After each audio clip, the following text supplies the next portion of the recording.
Hello, my name is James Abbott. I'm a researcher from Norwich. I've been given the opportunity today at the mainland of Hadak to speak to Sheikh Yasser al-Habib, to pose him a few questions that I'd like to know the answers to, and I'm sure you would too. Sheikh, it's a pleasure to meet you. It is my pleasure, thank you very much. How was your trip? It was good, thanks. How do you feel right now meeting the hate preacher? This is why I came, Sheikh. Good. This is the best choice. It is good for a person to come directly to the source to ask questions, instead of hearing rumors here and there.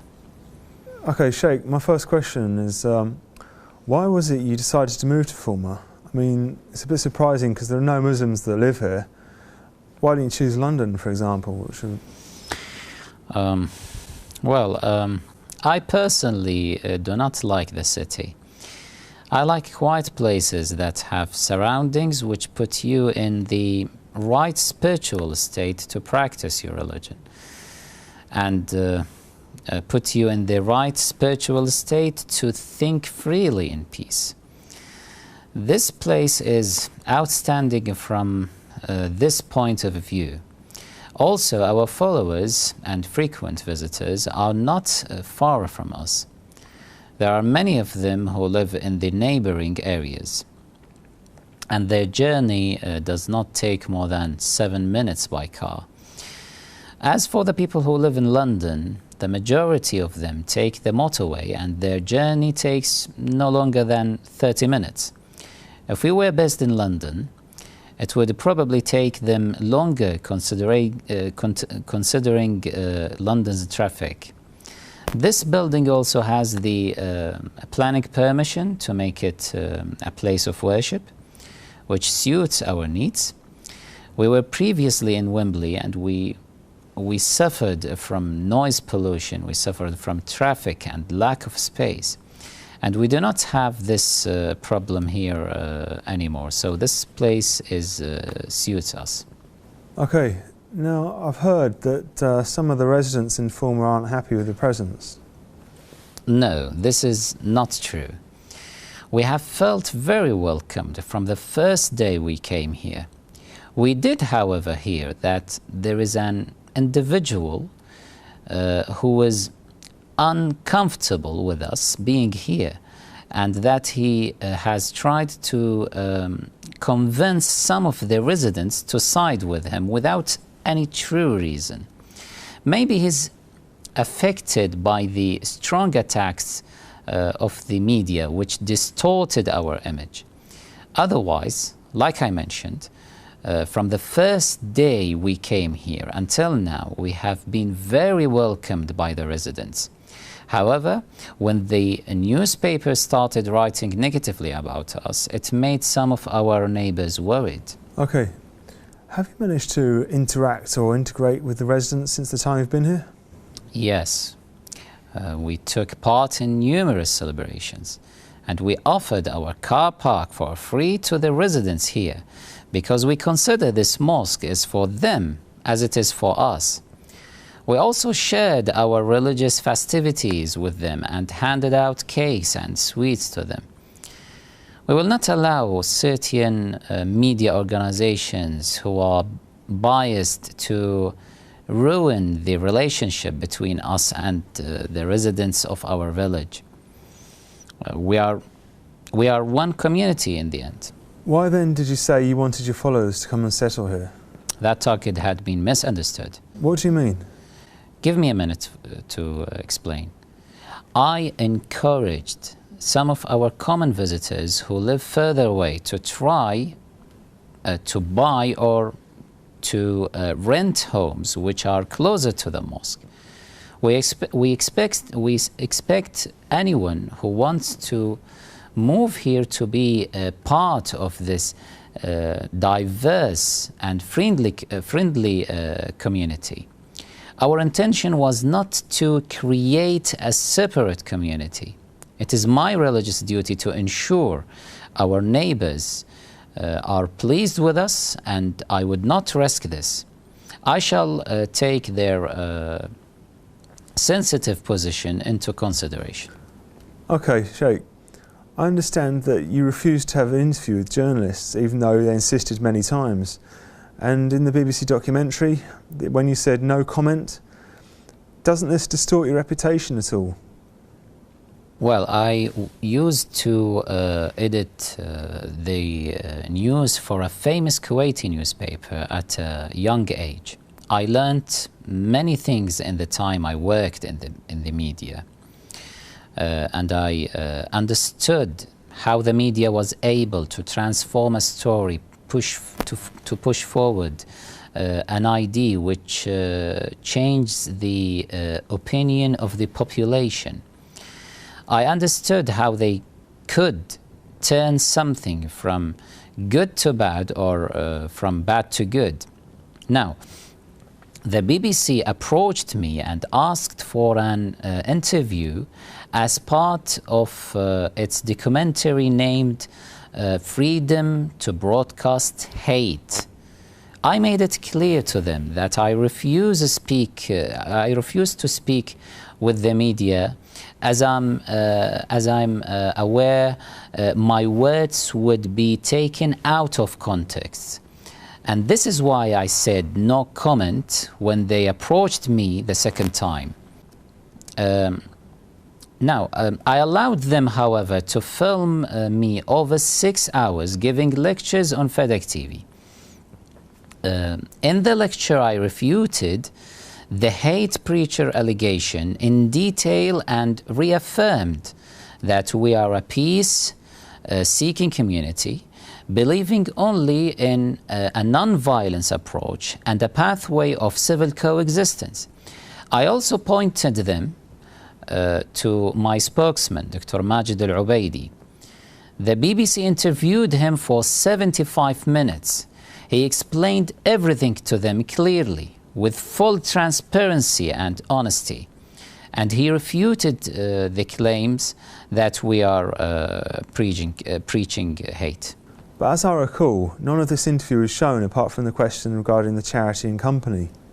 Yes, the BBC presenter and crew, who by the way are from the opposing sectors, did not like the answers Dr. Ubaidi gave in the interview. They did not see anything which can back their hate preacher claims against us. They purposely decided to concentrate on that one question asked to Dr. Ubaidi, which is completely off topic and is not part of his role as a spokesperson. He was asked if Khuddam al-Mahdi is a limited company or a charity. They asked this because they saw the same name, Khuddam al-Mahdi, registered both at Companies House and the Charity Commission.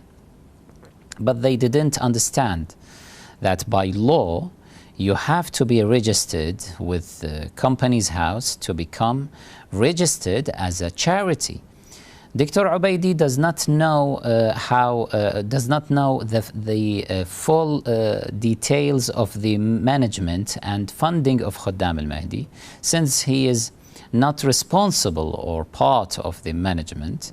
So he told them to stop recording, but they carried on recording without him knowing. They promised to not show this part, but they did not keep to their promise. All right. How would you describe yourself? Are you really a hate preacher? And if not, how would you describe the Sunnis' anger towards you? There's got to be some reason for this. It has a reason, no doubt about it. It is to do with not accepting any criticism or a different viewpoint about their religion. The Muslims in general are not open to hearing criticism towards their beliefs. They have unfortunately not learned how to be flexible and accepting towards other viewpoints. Despite that, the Prophet of Islam, peace be upon him and his pure and holy family, despite that the Prophet of Islam being flexible and lenient to the utmost, I am a believer in criticizing religion, and therefore I do not only have a problem with the so-called Sunni sect, but also with the Shia. Just like how I criticize the religious figures of other sects, I also criticize the religious figures of my sect. For example, I harshly criticize Khomeini, even though he is a religious figure for many Shias. One moment. This is because you oppose the Iranian regime, but this is a political stand, not a religious one, like the case of the Sunnis and their religious figures. No, never. My criticism towards him is on his religious convictions and not his political side. I criticize the specific religious beliefs which I consider are against the teachings of Islam and Shi'ism. I also criticize his oppression towards the Iranian people. I consider him a dictator. Even so, Khomeini is a contemporary figure. It's possible that criticising him is not sensitive like criticising religious figures like Omar, for example. And who says that I do not criticize historical Shia religious figures? I harshly criticize Ibn Abbas, for example, a person who was alive at the same time as Umar ibn al-Khattab, and is considered a Shia figure. And even so, I still call him a hypocrite and criticize him as I do with Umar. Okay. I am, just a moment, I am a person who conducts religious and historical research. I like to share my opinions and research, and this is part of my freedom of opinion and expression. I do not force anyone to listen to me, and at the same time do not stop anyone from responding to my research. Yes, but it isn't the same. You don't approve of these figures, but how about if it was a symbol or figure you respected?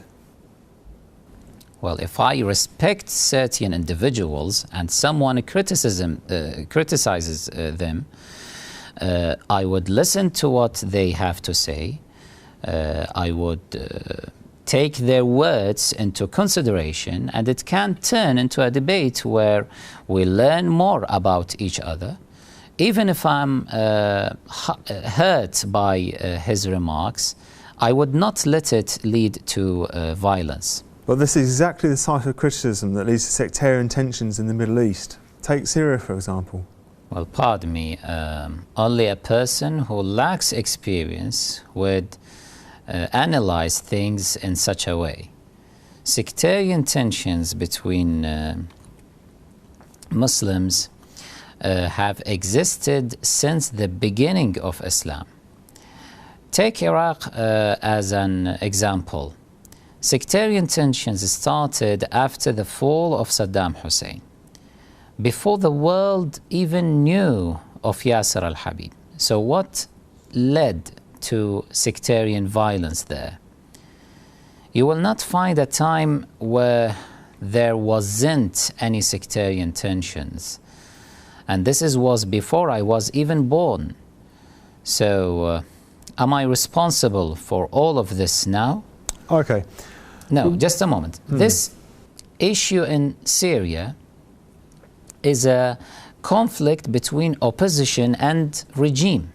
Both are corrupt, but due to the fact that the regime is an ally of Iran, and Iran is a Shia, the opposition had to use the card of sectarianism to give them sacred legitimacy to wage a war against the Shia, and that allowed the terrorist groups, including Al-Qaeda, to appear and grow up in Syria. Therefore, whether I spoke or not, existed or not, the transformation of that political conflict into a war would take sectarian place unavoidably, unfortunately. Okay. But why do you insist on this way of criticising when you are aware that it offends Sunnis? What possible good can come out of this even if you claim it is not causing any direct sectarian conflict? Like I told you before, my criticism is not just towards them, but towards the Shia too. I insist on criticizing our past, as I believe this will benefit humanity. For example, the whole world is now suffering from terrorism, which unfortunately started from Muslims communities. If we look into this matter carefully, we will discover that there are certain teachings which lead some Muslims to become terrorists. This is why we insist on criticizing these figures who we believe are responsible. Because criticizing these figures is enough to turn people away from these beliefs.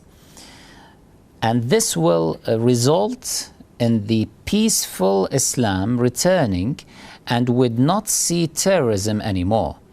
Imagine what a great goal this would be. Yes, but why do you think it's necessary to mention such sensitive issues? Isn't it enough just to criticise Omar, for example, rather than celebrating his death?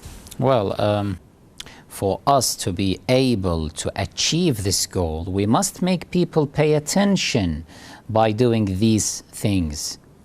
And also you should know that these celebrations are not a recent innovation. We consider this part of our religious celebrations.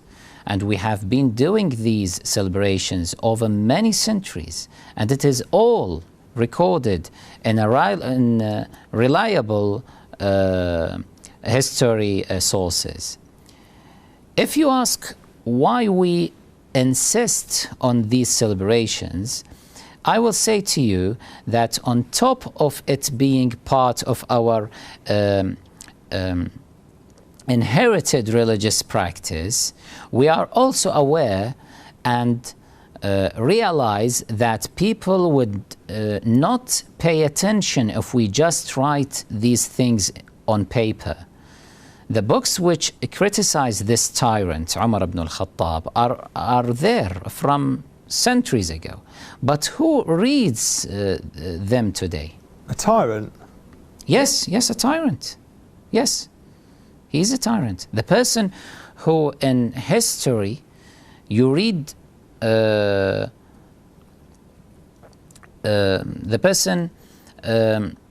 if you read the history about him, you will see that he ordered the total destruction of an entire village named Arabsus. He ordered the killing of its people, and he ordered the destruction of their homes, and he ordered for all the trees to be burnt just because the people of the village opposed some of his orders. The person who ordered to killing of all the children in Iraq, except for Arab Muslims, if their height exceeded roughly 130 centimeters. How can we not consider such a person a tyrant? And can we be blamed for celebrating the death of such a tyrant and war criminal like Umar ibn al-Khattab? I think the person who should be blamed is the one who respects this individual and orders other people to respect him forcefully. It is part of our religious duty to expose such personalities. But what if they deny these allegations and don't consider these historical sources as correct? If they deny these narrations, even though they are in well-known and authentic sources, then they must allow others to respond to them and prove their point of view. And this means opening the door to religious criticism for this person. And this is exactly what we want. And they can defend him as they wish, and we can criticize him as we wish. And each of us can prove this argument in peace. Well, even if that was true, these sort of actions could fuel anger, which could probably lead to violence. For instance, if a Sunni came and decided to kill you, for example, would you not hold yourself responsible for that? Well, this is like saying that Theo van Gogh, the producer from Holland, is responsible for his own death. He made a film criticizing Islam and its actions, and was brutally murdered by a young Muslim, extremist young Muslim. Can we accept this logic? No, of course that not. He is the person who is responsible for that? No, but if we do this...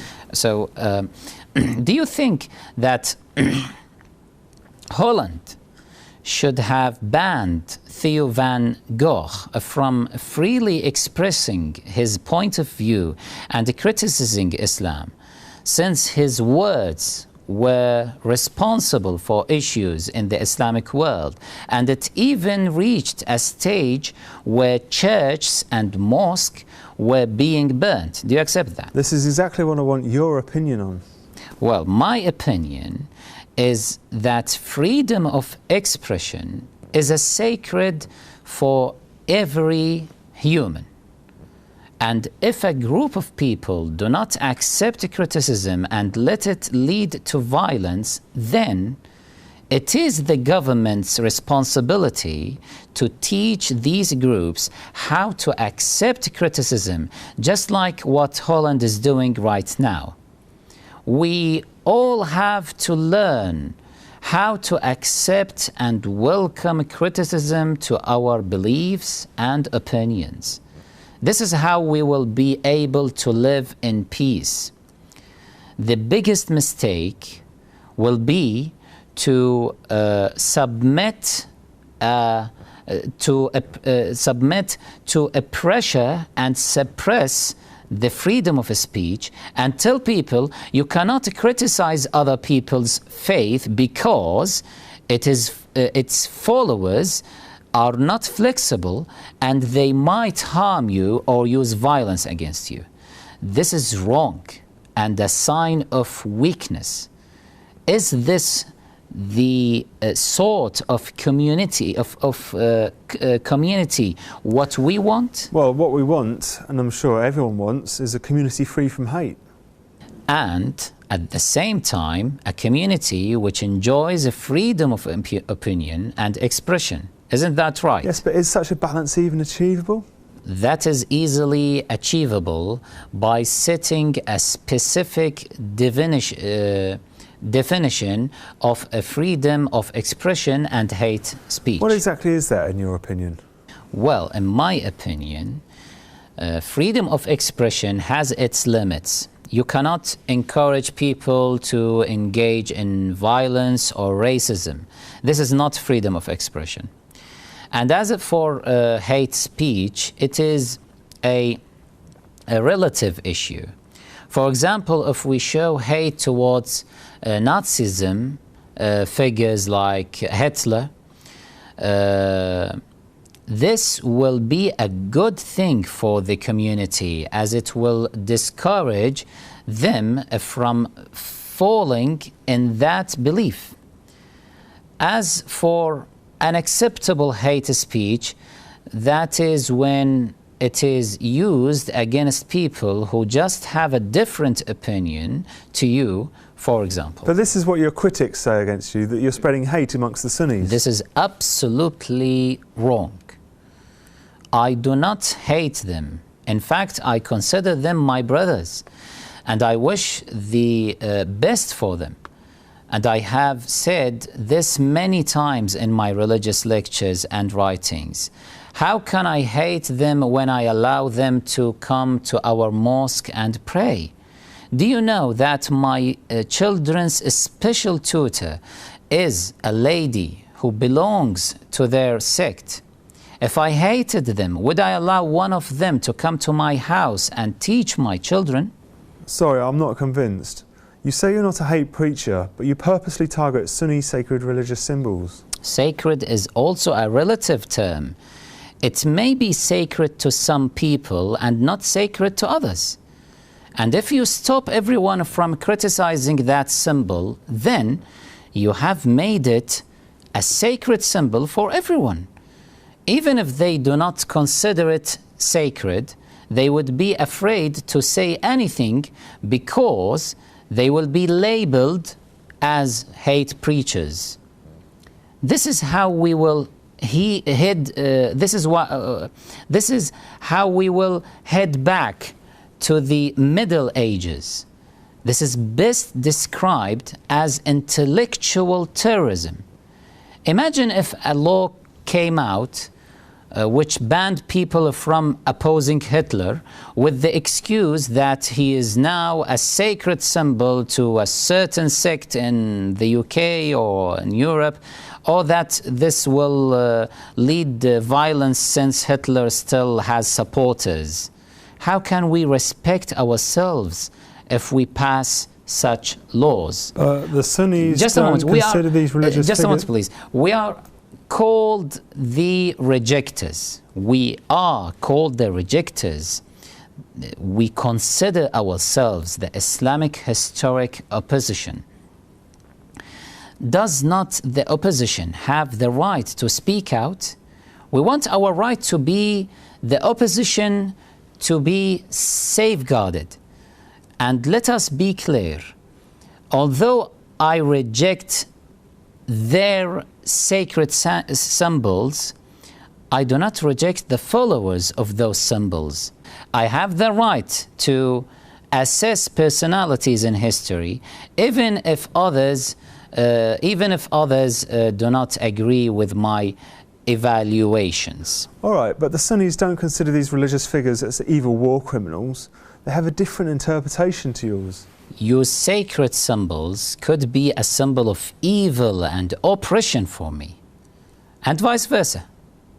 And just how you have the right to call on people to follow your sacred symbols, I also have the right to criticize them and call on people to reject them. Everyone can defend their sacred symbols as they wish, but they cannot incite violence against people who reject these symbols. This is taking away freedom of expression. We are the historical opposition in Islam. Isn't it our right as the opposition to express our views and opinions? It is known worldwide that the opposition always has the right to give its opinion. Otherwise, this becomes a dictatorship. We do not want anything more than this. We just want our right to express our view and our right to oppose. Even so, but what matters to us is we don't want to see in Britain sectarian tensions which could lead to violence in our streets. And this is what matters to us also. But there is no need for such an exaggeration as if a war is about to break out here in UK and that we are responsible for that. I have been here for over 10 years nearly, and I have been practicing and doing the same events for all the years I have been here. And nothing dangerous or serious has happened because of it. In fact, the first few years we had angry responses on the internet, and in the recent years we have not heard even a reply. This has now become a reality which Muslims from all sects are aware of. Surely a much more efficient way to calm sectarian tensions is to have debates and discussions with others. My question is, why don't we see you open to others in the sense of having debates and discussions so you can understand each other's point of view? Who said that we are not opened to others and that we do not have debates or discussions? If you follow our programs, you will realize we have many debates and discussions. I had many debates with scholars from the other sect, debates, for example, with scholars from Morocco, from Egypt, from Qatar, from so-called Saudi Arabia, and from other countries. The nicest thing about these debates that we had was that we agreed, no matter how much we disagree on these personalities, we will still respect each other. This is the sort of atmosphere we want. All right, I have a few questions concerning the more controversial statements that you made. For example, the sensitive issue the Independent reported on. They cut the part in which I was reading an account plainly and avoided to show the part in which I commented on it. I said clearly that I do not endorse that narration in its bare text. We sent an official reply to the Independent with a CD containing the whole lecture together with our commentaries, but again, the media was not dealing with us fairly. Well, what about when you said that Omar and Abu Bakr had a sexual relationship? I said that in response to a Saudi sheikh, Al-Urayfi, who said, maybe the Prophet, peace be upon him and his pure family, used to sell alcohol. And I was told not to be offended by that statement because he said maybe.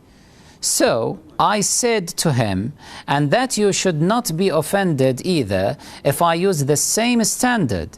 So I used the same benchmark and used the same word, maybe, and said, maybe those two had a sexual relationship with each other. Again, the media only showed the last part and failed to show the whole context. There was one part in the BBC documentary where a beep was placed. What did you say at that point? We were very shocked when we saw this part had been covered with a beep.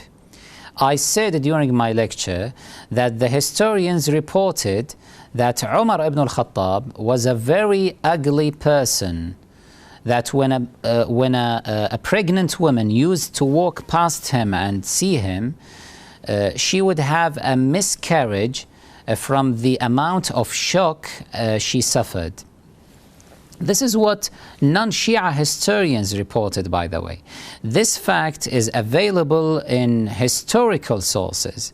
So, if we report these as part of our lessons or lectures when we examine these criminal figures, have we at all encouraged hatred? Wait, is this all you said?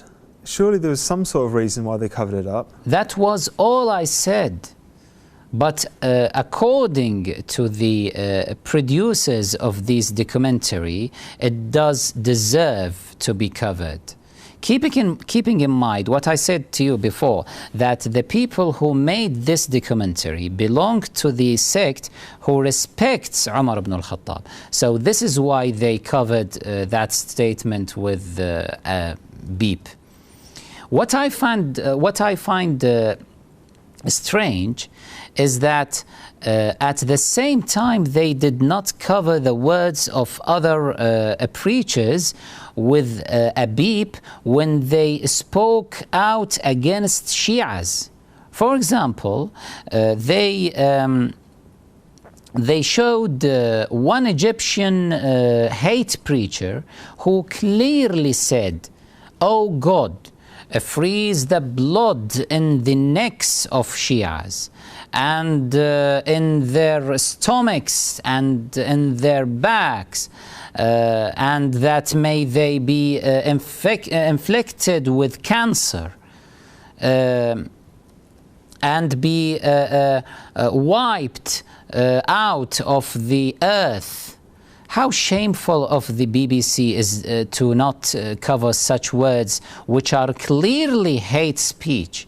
And at the same time, we read a historical narration that is not even from our books, and they consider it hate speech and cover it with a beep.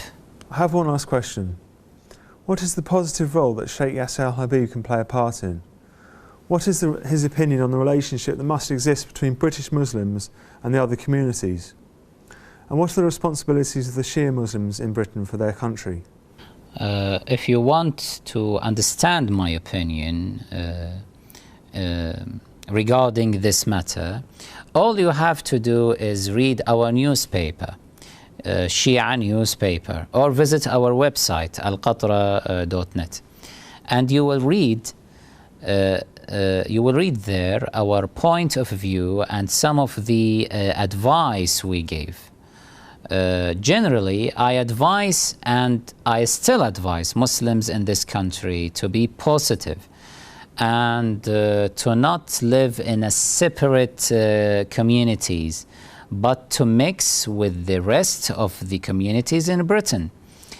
And at the same time, to preserve their religious identity. Is it possible, in your opinion, for British Muslims to preserve the religious identity and be British at the same time? Definitely.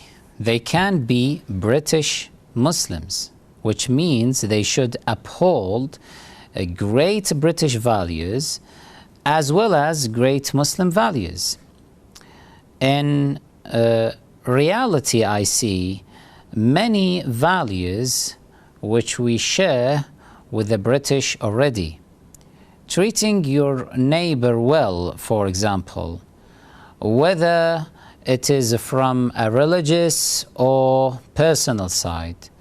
And this is something central we have in Islam.